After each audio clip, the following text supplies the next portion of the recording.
Okay, good morning everyone. Um, don't know whether you remember, but I made that drawing yesterday while I was on my Sunday afternoon walk, and decided to put that down onto paper as quickly as possible. Okay, well the first thing we're going to do, as I normally do, is to damp the paper in places, mainly to get the sky. So we need to get that colour correct. So just quickly damping the paper. Yesterday was quite a not a bad day, but trying to pick up a little bit of the impression of the afternoon. It was an afternoon walk, so need a bit of warmth in the sky. So I'm going to use a bit of yellow and a bit of rose madder, a little bit of, so there's a pinky sort of grey feel to the sky. There you go. Put that in that top corner. Light's coming from the right, so that's a nice bit of grey just dropped in there. Pretty simply done. Shall we have a little drop? Let's call it a blue. Let's put ultramarine in there, up in the top right hand corner, and let's go a bit stronger with that. There you go. Look at that. Look at that. Isn't that lovely? And a little bit in the lower area, a few clouds. What I do there, I'm going to do here, leave some white cloud work. So I think that just about sets the scene for the picture. Now as I come down into the lower area, I'm going to add cobalt blue to that grey mix and try and get a sort of a bit of a distance. Quite blue, seem to remember. Yeah, I think there's one or two things going on in the fields in the distance. May even be a tree. Let's bang a tree in.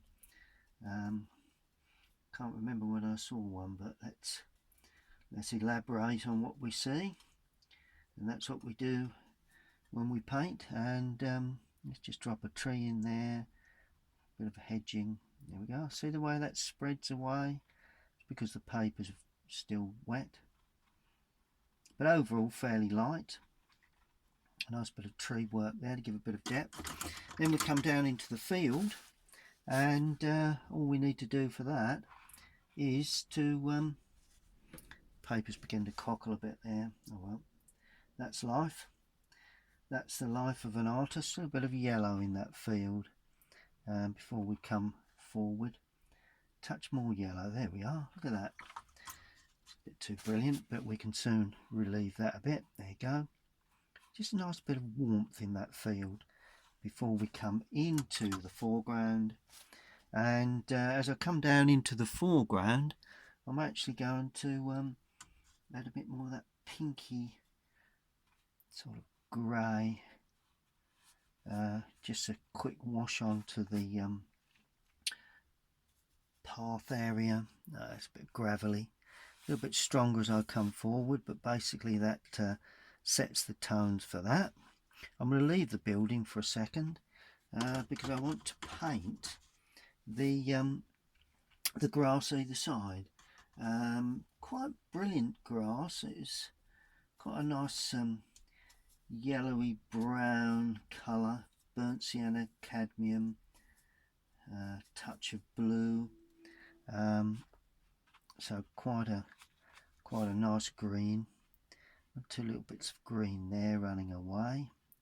A little bit of green where the door opening is. It was a nice barn. I've looked at this barn many times and never actually got around to painting it, but one or two bits of brown in there. It is autumn, so let's drop a bit of brown into the foreground, and I'm just bringing that in. I'm introducing this while that path is still damp, so that I can so it blends. Just pulling the colour across, get a nice blend of colour. There we go. So that's more or less does it. Even blend the green in with just a little bit there.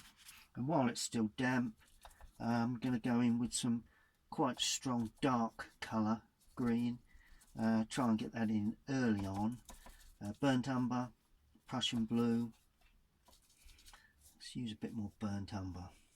Use a bit of burnt sienna, nice warm sort of greeny grey. There you go. And that just gets swept into either side while it's still damp. And also we can use that to create a bit of colour, a bit sort of blue really. Let's give it a bit of there for the hedging. Look at that. Isn't that lovely? And because I'm going up while the paint is still damp, it's going to mist a little, which is always a nice thing to do. Leave that, put a little bit that side. There you go. Look at that. A lovely colour. Contrasts well against the brown. Greens and reds always do work well together. With this big brush, I'm just going to put in some texture, just so as just there. Look at that. Look. Absolutely fantastic watercolour. Really, really is. Just a matter of getting the tones right, I know. But now I'm going to use just about dry enough, I think, because if I remember rightly, we've got some nice ivy clambering up the outside of this. I suppose it was more of a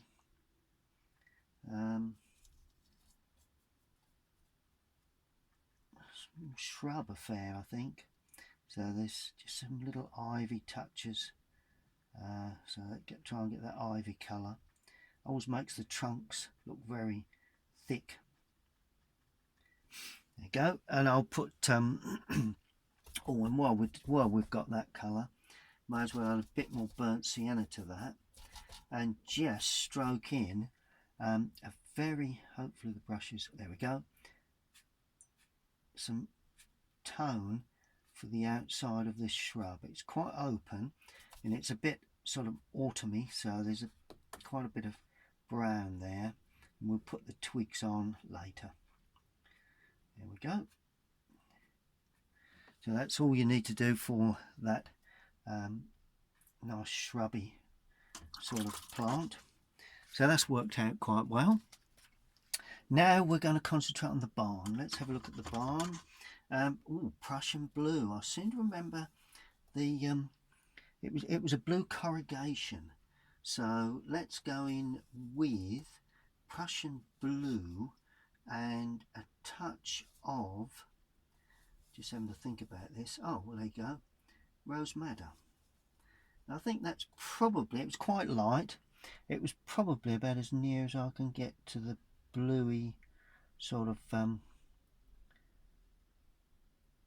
colour of the corrugation. It's a corrugated affair, so I'm just going to pull that down just to give that impression. Now as you can see, we do have there we go, leaving some gaps, and then along the edge we do have the thickness of the corrugation.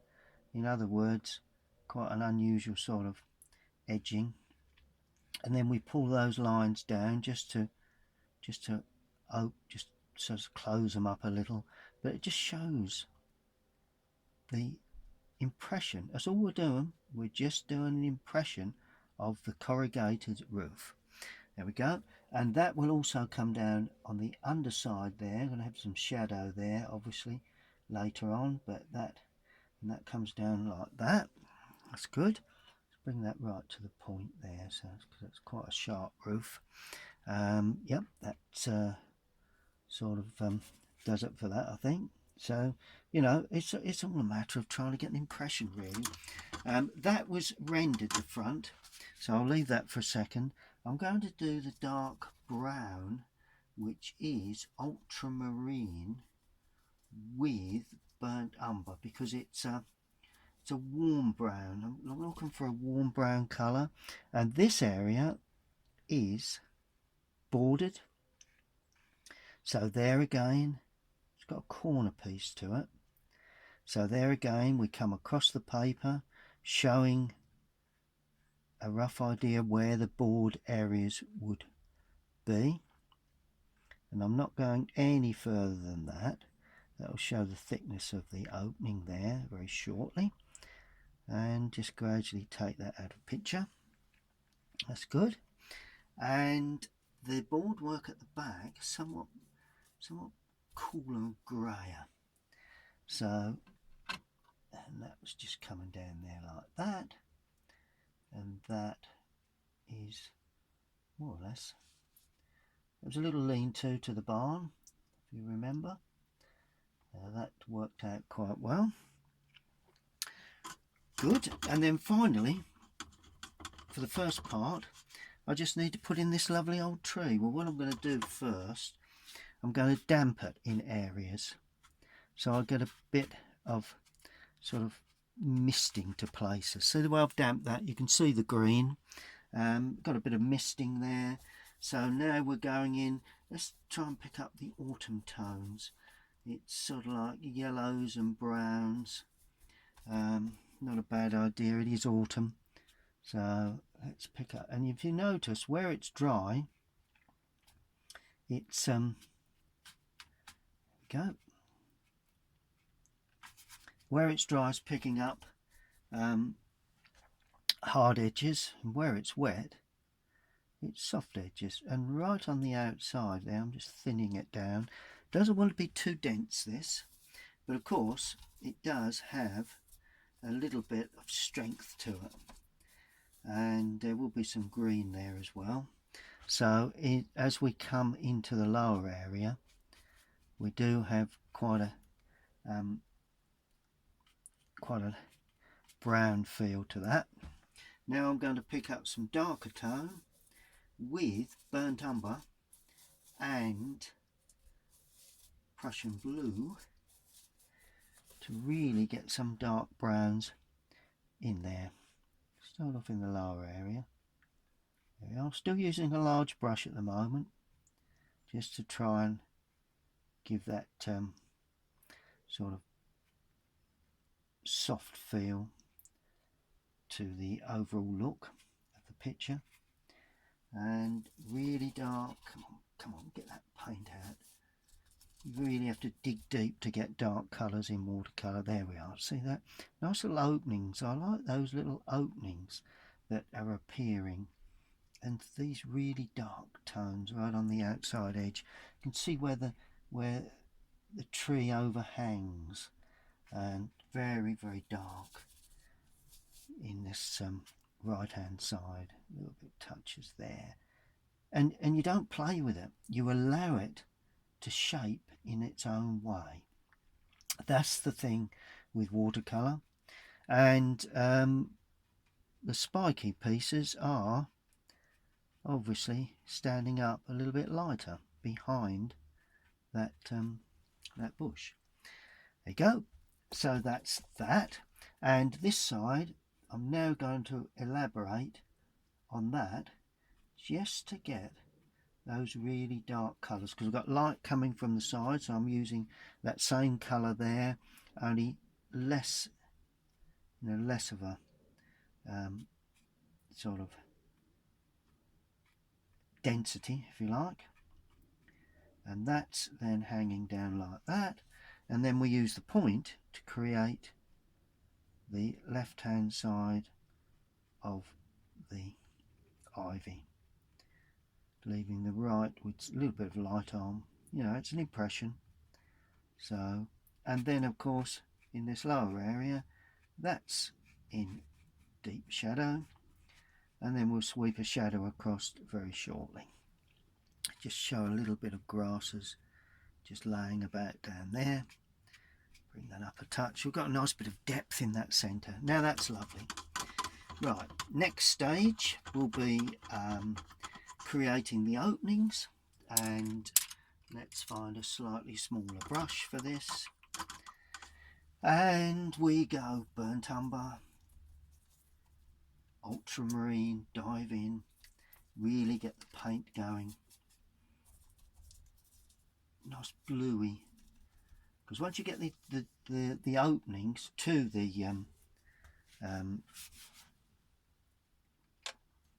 just put that brush down. Once you get the opening sorted, then begins to look a bit more like a building. Right, there's an opening there. The tin had actually gone in places. Now I'm elaborating, as I say, on this purely because it really doesn't need to be painted exactly as you see it. You need to make, if there is a feature or some features within a building, then you need to make certain that you show it off. And though the openings where some of the roof is missing is the ideal place to start, really. So that, make that a little bit darker in the lower area. There you go. So that's good. A little bit more blue now, and I want to show you how to create light coming in to an opening. Okay, well, let's do it with this one. We damp the lower area there, right? Then into, because the light's coming from the right, but the top is very dark. I'm going to leave a small width there to show the width of the wall. And then when we come into that light area, you end up with it merging in. And then you just bring it down right into the lower area like that.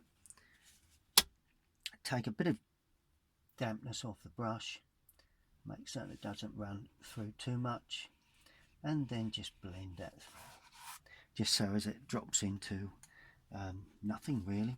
Now this one, I'm going to put a little bit of yellow, so I had a bit of green on the brush, doesn't really matter. Oh, let's go with green. Now this one, the light would possibly show up this side, and it's going to be slightly green. Now we go in with the real dark colour, we run across like that, a bit more blue in that, nice deep dark opening, and the thickness of the wall there. And of course, once you touch that damp area, then all of a sudden it starts to mist away, and that tells us that there is an opening there. And of course there is a shadow running down the thickness of that wall. That will be revealed at a later date. Oh, of course there's a shadow there as well. There you go. There you go. So I mean, that's all you really need to do, you know. This painting business, it's not as difficult as it actually looks.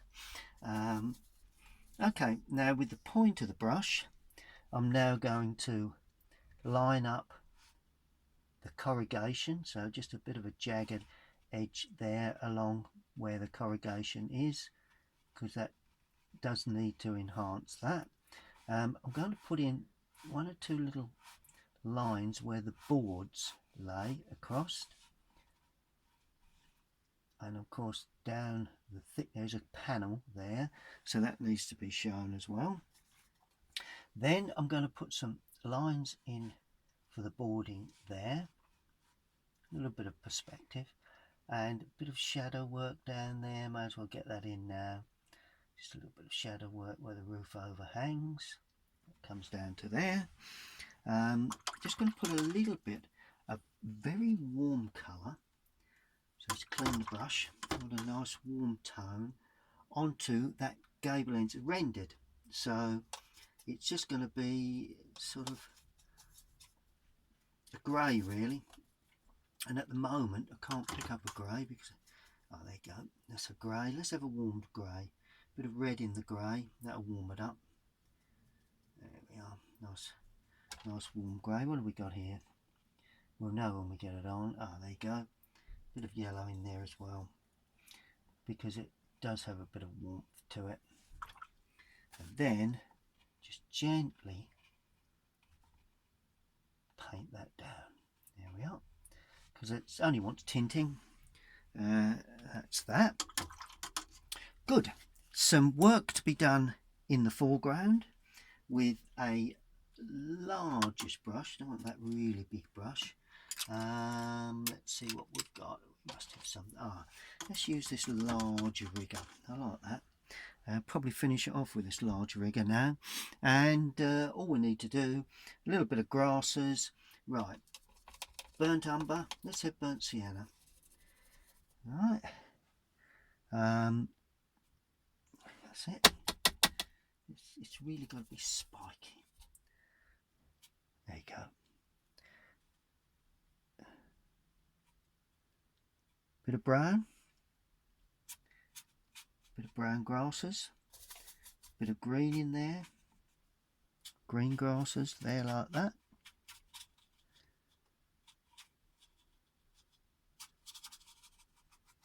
Look at the tone of that. Isn't that lovely? Look at this, pure watercolour at its best. That's what I love to do. This is what painting is all about. Pure, unadulterated watercolour painting. And all you do, soften some of that, hard edge on others, soften some of that, hard edge on others, texture, real tone, grasses, edges of tracks, you know, a bit dry, bit damp, bring that along and sweep that across. Nice to have a bit of warmth there. Burnt sienna in the track. There you go. Look at that.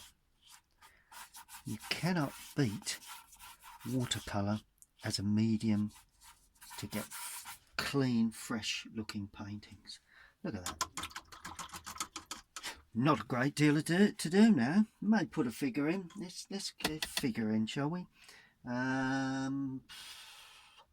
Right, be nice to have something fairly strong in colour for a figure. Quite a nice brown, quite a warm sort of brown colour. And the figure mustn't be too large, obviously, for obvious reasons. So there you go. That's the start of the body. Not difficult. There you go. Leaning in towards the picture, because if they don't lean in, then it doesn't look right. And just moving forward with movement on the legs like that, and shadow running across. And if the figures come towards you, the face would be flesh, but I'm going to have the figure going away. So dark brown hair, well, it's dark brown coat, so let's give the hair a little bit of yellowing, shall we? Don't know what that will look like, but let's just do it anyway. There we go. There we go. And put an arm just going out into the distance. We don't do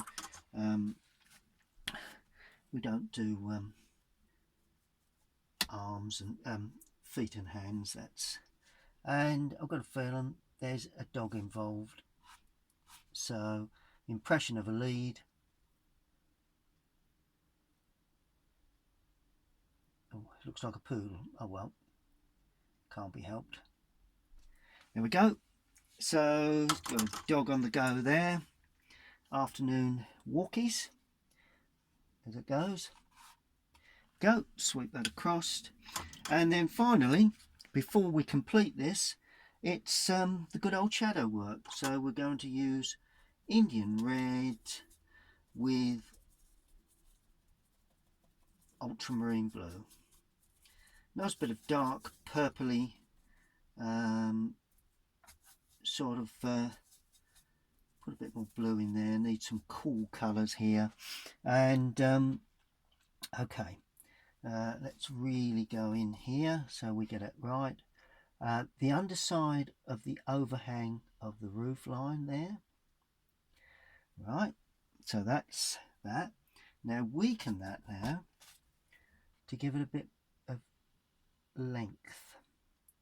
It's quite a deep shadow. There you go. That then extends into that, which I've already put in. That in turn is the inside of the thickness of that wall. There we go, you can see that. Bring that right the way down from the top. Go. Then we will have a nice bluey shadow from the overhang of this roof here. There we go. Nice bit of depth there on that shadow. Down inside, like that. Okay. And bring that up into the corrugation, just like that. And that gives a lovely film of shadow there.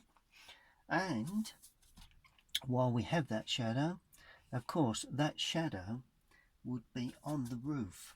A bit more blue in there from the overhang of that tree. But this time it's considerably lighter. And that goes down there. And that goes down there like that. There we go. Bit of overhang shadow there. Onto the roof. That's looking good. And then with the point of the brush and a bit of brown paint, we then line up point of a brush. There's a bit more blue in that. I want to really line this to be to give me a bit of detail, if you wish. There we go, a little bit of lining there. Oh, the underside of that, the underside of that, because that's in shadow. And of course down there, down there, down there, and down there.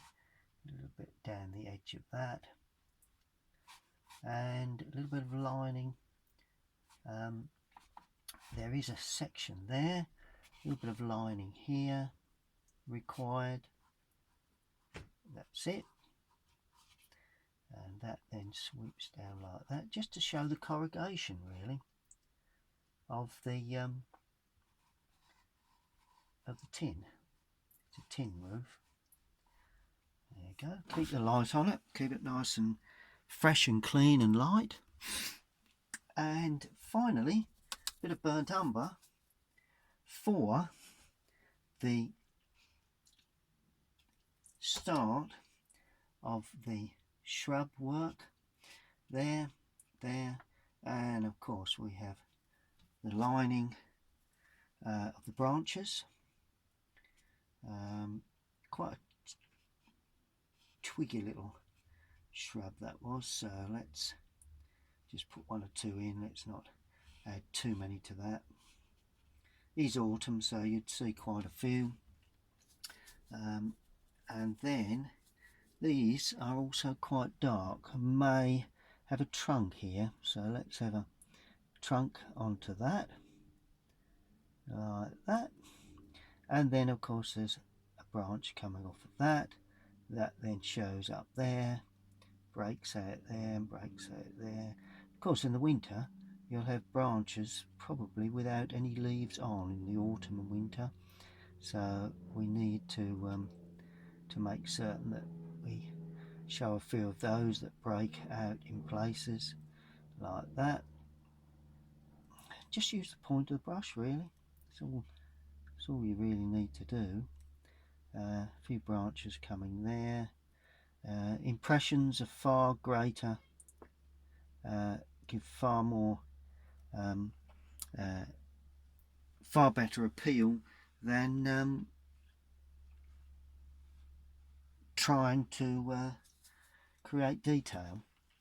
And now we're going to just embellish this with some overpainting, but basically it's finished, to be fair.